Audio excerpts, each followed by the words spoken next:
Hello, my friends. Welcome back to We Watch Movie. I am Mike, and today we have a spoiler review for Infinity Pool. So Infinity Pool is a new horror movie that just came out. It's been released wide. It's directed by David Cronenberg's son, who must have a good relationship with his dad because he turned out to do the same thing he does, which is make wild and fucked up movies. So Alexander Skarsgård's character, James Foster, and his wife, Em, go on vacation because he's hoping to find some inspiration at a resort of all places, which is like the Walmart of exotic trips. And his wife, Em, is really shitty to him. She's mean as hell to him. She's like, the only reason I married him is because he's a writer, and my dad hates writers. And also, I'm a huge fan of him fucking in True Blood. She didn't actually say that. But yeah, you really just don't like her off the bat, to be honest with you. And they run into Mia Goth's character, Gabby, and her husband, who are there as well. And she goes up to him. She's like, hey, I love your book. And he's like, oh my fucking God, you read my book? Holy shit, this is crazy. And he gets all full of himself about it. It just makes him feel good inside because his wife's always fucking mean to him. And obviously it was not a well-received book. It did not do well. But I understand that feeling. I understand why he got so excited. Whenever I run into someone and they recognize me from the channel, I'm like, haha, no shit, really? He meets her, and Mia Goth in this movie is fucking intoxicating, man. Like, she's on a tear. She's on a fucking tear, man. She was amazing in Pearl. She was awesome in X. She's killing in this movie. She's so good in this movie, and we don't have to be upset for her anymore that she didn't get an Oscar nomination for Pearl, which she fucking should have, because she's just going to get one eventually. She's that damn good. But they go and they spend a beach day together just getting trashed, and immediately I'm like, I would be in so much trouble if I was giving Mia Goth the freaky eye and she was giving it back. There's obviously some tension there, and then what happens? He goes to take a pee. He's drunk. Everyone's drunk. He's pissing, and the camera's showing the piss hit the ground. And then she just comes up behind him, either mid-piss or just after, like the second the piss ended. Either way, she had piss on her hand. There's no doubt about it. Just comes up to him while he's pissing and just grabs his dong from behind and just starts jerking him. And then the same shot where you saw the pee fall, you can hear him, and by the way, he's a moaner.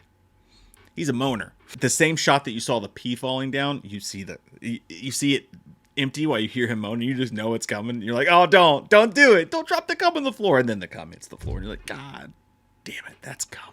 The most disconcerting whack-off scene since Amy Adams jerked off Philip Seymour Hoffman in The Master. I will say that right now. Anybody got a better jerk-off scene that's got me beat? Because those two were both very uncomfortable. But anyways, on the road home, you just know something's coming. And man, the tension is so palpable in this entire movie. I was feeling very anxiety-fueled just watching it. Sitting there. What the fuck?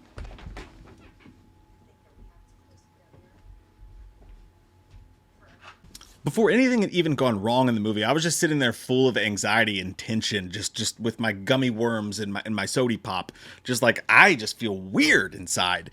He's driving home, and the girls are in the back, and he's drunk, and the lights start to fuck up on the car, and they're like on the side of cliffs, and you're like, just stop, just pull over. I know what you did last summer. We've all seen it. We know what's going to happen. And he hits a guy, and it's a gnarly scene. They get out, and Mia Goth's like, no, you're going to get raped, and the police are going to murder the shit out of you. So we're going back home. But in this situation, you're like, yeah, don't get murder raped. Go back to the hotel, to the resort. So they go back, and then he gets dicked over. He wakes up the next morning, and of course the fucking police are there. They take him in, and you don't know what's going on. Like, you're tense as shit. But that dude who comes in weirdly reminds me of Jason Isaacs in a strange way. And he's like, no, yeah, here's what happens. Like, the penalty is death, and here how we do it is we go up to level B, the same level that the ice machine's on, and the firstborn child of the guy who was killed gets to murder the shit out of you. And he's like, what the fuck? Are you sure? Or you could sign here and body double. We're gonna make a body double in the Willy Wonka factory downstairs, and he will be killed instead of you. Does that sound good? And he's like, yeah, that sounds good. And Dean, this is an exploding offer. What movie is that from? Comment down below. Have you guys played that game? I think it's called like Flabbergasted or some shit like that, where you put that giant thing inside of your mouth and it makes you look like an idiot, and you have to try to say, so you look like Jim Carrey in Liar Liar when he's like, these people come out and they put that in, they take off all of his clothes, they shove him in a room, and before the movie starts, there's a photosensitivity alert. It's like, hey, if you have whatever that thing's called, bad baby, what the fuck is it called? Epilepsy. This movie might fuck you up. And you're like, oh, okay, so now I'm even more concerned. The movie is so anxiety fueled that I know I don't have epilepsy, but for some reason I was like, should I close my eyes right now? Because I feel like I might get it for the first time. because this is just all so uncomfortable. It's got a damn good horror vibe to it. The whole movie does. But he walks in this room filled with blood and shit, and it's all gross and bubbly, and ugh. All of a sudden, everything's going crazy. Mia Goth's like squeezing her boobies, and he's seeing all sorts of shit, and there's like a light show. It's a fucking rave. And the next thing you know, they're like, hey, come downstairs, the body's ready. And it's his body in that pool of like blood or like Maker's Mark rubber looking shit. And that jump scare got me because he's sitting there and he's like, oh my God, it looks just like me. And then himself goes, ah! And he's like, oh, what the fuck? Scared me, made me throw a little bit of popcorn, maybe tinkle a little bit in my drawers. And then he watches this fucking weird ass kid walk in there with his dirty Hanes shirt and just stab himself in the stomach. He has to watch himself get stabbed to death. And it's just intense. And then you see Alexander Skarsgård's face and you're like, you enjoying this, boy? What's your damage, little man? He's enjoying it. He's getting off on it a little bit. Meanwhile, we go back and Mia Goth is there and she's still just like flirting with him and she's just giving off major, I want to fucking do it vibes. And you can sense it. You can feel it in your bones all the way down to your soul while you're watching it. It's a sexy movie. I just feel all weird like when they used to make us climb the rope in gym class. You know what I'm saying? Anyways, he goes back. He pisses off his wife. She's like, that was fucked up how you just sat there and watched yourself die like that. And he's like, what the fuck do you want me to do, Trisha? She ends up leaving because he hides his passport because he wants to stay around and try to get some from Mia Goth. And he's just feeling all sorts of just weird inside. And the next thing you know, they've got this secret society. Mia Goth's like, let me show you something. She takes him downstairs to the special room and it's feeling very eyes wide shut. There's definitely some fucking, what is it they say? If you like leave an upside down pineapple on your counter, it means you're a swinger or some shit like that. If that was the case, there was upside down pineapple cakes all around this fucking room. Major swinger vibe. She brings him to this room. There's a bunch of people laughing, getting fucked up, including her husband. And she's just all over him. She's rubbing him and kissing on him and shit right in front of her husband. And like, yeah, that guy's a Rob Zombie. I mean, a cuck. And for sure, you can tell. And then the next thing you know, it gets even fucking crazier. He's still feeling weird from the procedure. And you're wondering, is he the fucking double? How do we know that he wasn't killed? Because it was intense when he was screaming like, no, please, no. Like, it felt emotional.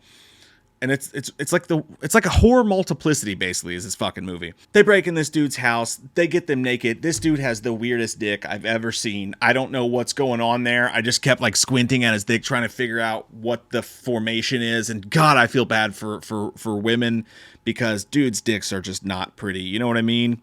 It's like, I get why they mostly just show naked women in movies, not dudes. Because whenever there's a dong there, it's just disconcerting. Like the old people dongs in Hereditary, you're like, oh, goddamn. But yeah, they have to go back to the double body making place, and they're all like, yeah, we're like this exclusive club, by the way, who have all committed some crime here and had body doubles made to have them killed, and it made us fucked up people, so we're fucked up just like you're fucked up, and now you're part of our fucked up club. We can get you your passport back, but we want you to go do some fucked up shit with us. And that's kind of how that whole thing happens. They end up back there, and the movie plays with you. There's a little twist there, because you're like, you would think the detective's going to get sick of this shit. And he's like, you know what? I'm actually going to fucking kill you this time. No getting out of it. You're all fucking dead. And he says that. He's like, oh, I'm going to make an example out of you this time. I'm tired of your shit. And they drag them all out and they put them on these stumps and they start slitting throats. And then they pan back around and it's them watching themselves and laughing. So you're like, oh shit, okay, they didn't just slit all their throats. But then you're like, but did they? Because are you the fucking double? What the hell's going on? M. Night Shyamalan's The Village. I'm confused. Are you guys in a wooded area outside of an airport? The last act of the movie is actually my least favorite, right? They do their sex stuff. And by the way, how weird was it when they were having the hallucinatory sex and all of a sudden that dude's just down there just jacking it? You're like, oh, I fucking knew it. All these people are banging and then people's nipples start turning into like fucking Red Hot Chili Pepper videos. I don't know. People's nipples were just doing crazy shit, like because the hallucinogens, and I did not enjoy that at all. I'm a fan of a good nipple, and you don't need to ruin nipples like that for me ever again. Thank you. So they bring in this dude, and Alexander Skarsgård goes crazy in this scene because he's just chewing the scenery. It's awesome, and they're like, "Hey, this detective's the only reason you can't get your passport to get the fuck out of here." And he's got a bag over his head, and they're like, and she keeps messing with him. She's like, "Yeah, show me how strong you are. Show me that big dick action," you know. And she's like revving him up, and she even tells him at one point about his wife, and she's not completely wrong based on how his wife was. Basically, your wife has weakened you turns you into like this domestic pet. You need to find your manhood again. You need to find how tough you are. You said you came here for inspiration, and she's just in his head, all sorts of with sex and all the words and all that stuff. So he's like getting all jacked up. He's like, yeah, I'm a fucking man. I'm 40. So he beats the shit out of him. They all whip out their dicks and piss on the guy. It's crazy. Then they reveal it was his double all along, not the detective. So he gets pissed and runs out of the room. And he's all upset. He realizes these people are not his friends, and they've just been fucking with him the whole time. The whole scene where he tries to escape and Mia Goth turns on a switch and becomes this super annoying, loud, belligerent asshole. And she's like, I never even read your book, you piece of shit. And they're all fucking with him. I hated that whole stuff, right? Because like none of these people are likable. Alexander Skarsgård's character is not likable. He's not a good guy. He's a piece of shit. I mean, you're still seeing the film through his eyes, so I guess in a way you're rooting for him, but he's still a piece of shit based on the things he does, the way he treats people and all that. Not a likable character at all. But then you're watching them do this to him, and it feels like it drags out a little bit at that point for me. Everything up to that point was really intense, and you can't wait to see what happens. And now I'm like, all right, let's slather this puppy. Let's move this along a little bit. And it ultimately ends up with, you think that she's an asshole and they're all assholes, which they are, but you think they're doing this just to toy with him. But then he escapes and they show back up, and she gives him a knife and bring out the dog, and they bring out his double on a leash, and he has to fight the double. The double goes and attacks him, and she's like, this is for your own good. And you're like, wait a minute, are these people actually on his side? He punches the thing to fucking death. I mean, just beats the shit out. He finally snaps and just goes crazy and kills the thing. And then she comes over to him, pulls out her titty. He's like crying, and she's like rubbing the blood from his hand. And then she pulls out her titty and puts the blood on her titty and then makes him suck on her titty. So he's sucking on the titty like a little baby. And we're back to the nipple weird stuff. And then the next day, they all get up. Kind of like an awkward threesome, you know? Everybody got drunk. They woke up. They said firm handshake. He's supposed to go back to his life. They're all going back to their regular lives. And they're like, hey, hope you join us next year for another fucking weird-ass ninja fuck session. And he's like, haha, yeah.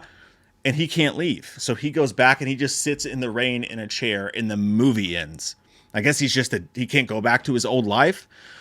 So I'm thinking it's either way more complicated than I'm capable of understanding, or it's just far more simple than you kind of thought it was going to be the entire movie. I thought that this was going to be some crazy revelation by the end of it, or some huge twist or something like that. And to me, I'm thinking it's all really simple. Basically, he was demasculated by his wife, by his life. He never really had anything to be proud of. The one book he wrote kind of sucked. And he was basically reborn through this whole process. He went through this process of coming like they do in the Marines. They broke him down to nothing till he was humiliated, and they made him leave everything in his life. They made him leave his wife or let her go back. They made him break all the rules, basically throw all his morals behind and set him on fire. Then they went through the steps of humiliating him, making him feel stupid, and that's why they were at one point they were driving behind him with a car and a gun and just like talking shit to him and treating him like ass. They broke him down to nothing,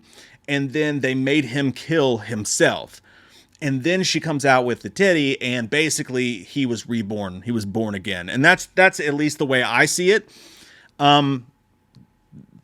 Basically, they just put him through the Satan's taint version of a character arc and had him rebirthed again, but then he can't leave at the end. So I don't know what that's trying to say, if that he just can't shake it, or maybe he's not truly reborn, or this was... I don't fucking know. I don't know. But overall, the last act didn't quite meet the expectations of the first two acts of the movie. But overall, the movie was really good. It was really dark. It was fucked up. It was beautifully shot.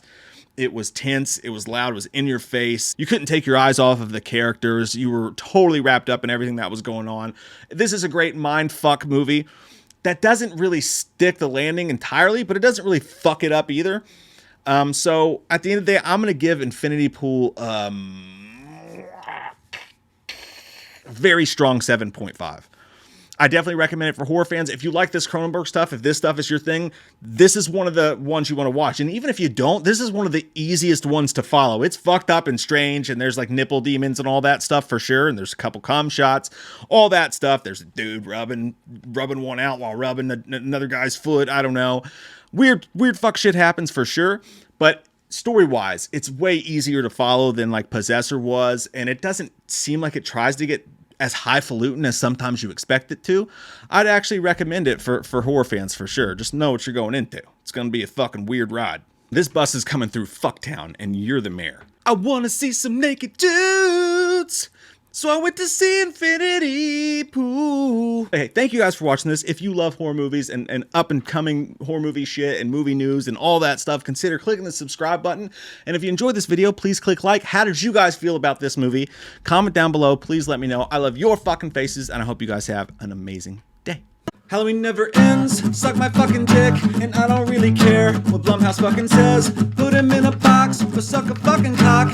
You can say he's dead, but we all know he's not, yeah.